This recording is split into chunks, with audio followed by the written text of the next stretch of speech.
We've all had enough. Put Labor last. Anyone living in or around the seat of Dunkley has been seeing a lot of this lately, with letter drops, full-page newspaper ads and so-called truth trucks hammering voters in Melbourne's southeast. Rapists, pedophiles and murderers. Albo, you unlock the doors of immigration detention and let loose 149 criminals. There are 40 in Victoria. Tell us, Prime Minister. How many in Dunkley? For one thing, the PM didn't unlock any doors. It was the courts, something a few minutes on Google would prove. So why would the opposition make this claim? Well, they didn't. The group behind it is called Advance, which last year campaigned against the Voice to Parliament with ads like this. This will divide us. It's now pouring up to $250,000 into this Saturday's Dunkley by-election, with the clear goal of unseating Labor. Its tactics described as being a lot like... No, I don't take responsibility at all. Dee Madigan's no stranger to election argy-bargy. She's been advertising creative director for 25 of Labor's election campaigns. It isn't anything new seeing third parties essentially campaigning for or against a government. But with Advance, where it's an advantage for the Liberal Party is a sense you've got two organisations campaigning against Labor in Dunkley. Advance is a lobby group that routinely targets Labor, Greens and Independents, designed as the counter to the progressive lobby group Get Up.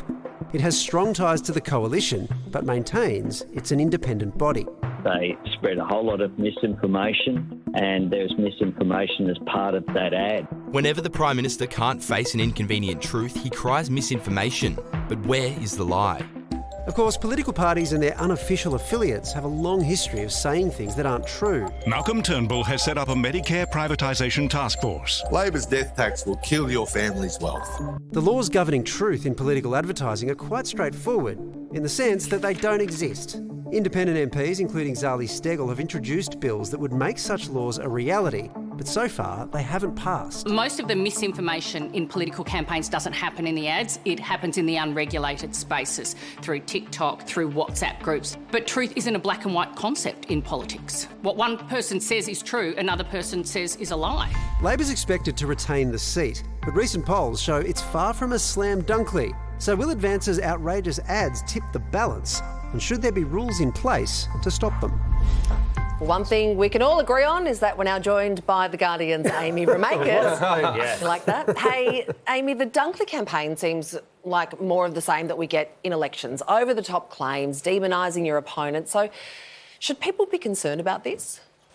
Because this campaign from Advance in particular is a harbinger of what you can expect in election campaigns moving forward. It's kind of like catching at smoke. There's no one concise message. They're not even saying what one side of politics wants to do or what their main message is. What they're doing is muddying the waters by saying maybe this isn't true or have you considered this? And it's so individually targeted that you may not be even getting the same messages that your neighbour would be getting, because that's how insidious and how well planned out these campaigns are. Social media now means that a lot more people's algorithms are siloed. They're not necessarily getting the debunked claims that mainstream media put out, and so they're only hearing one side, and it's getting more and more targeted. If you look at what's happening in the United States and how those election campaigns are run, you're pretty much going to start seeing that in Australia because of things like Advance. Why don't we have legislation to stop these sorts of ads, do you think? Well, I mean, you would think that you would want truth in advertising as a bare minimum, but we don't have those laws because both sides of politics want to be able to say what they want to say during an election campaign. So it's basically like mutually assured destruction, because they both want the right to be able to put out, what do you know about these sort of claims, or maybe this could happen. And in doing so, they think that they'll get an edge or, a leg up. But when you get to campaigns like what we're starting to see now, all of those underground campaigns, truth in advertising really, really matters. And if the political parties don't step up and do something about it, it's going to end up biting them very badly. Is that a division you have to get to, Amy? Do we have to let you go or something? Yeah. As Grand Emperor of the country, now that democracy doesn't exist anymore, yes, I do have to go and put a vote in. And how much of a difference do these ads actually make, Amy?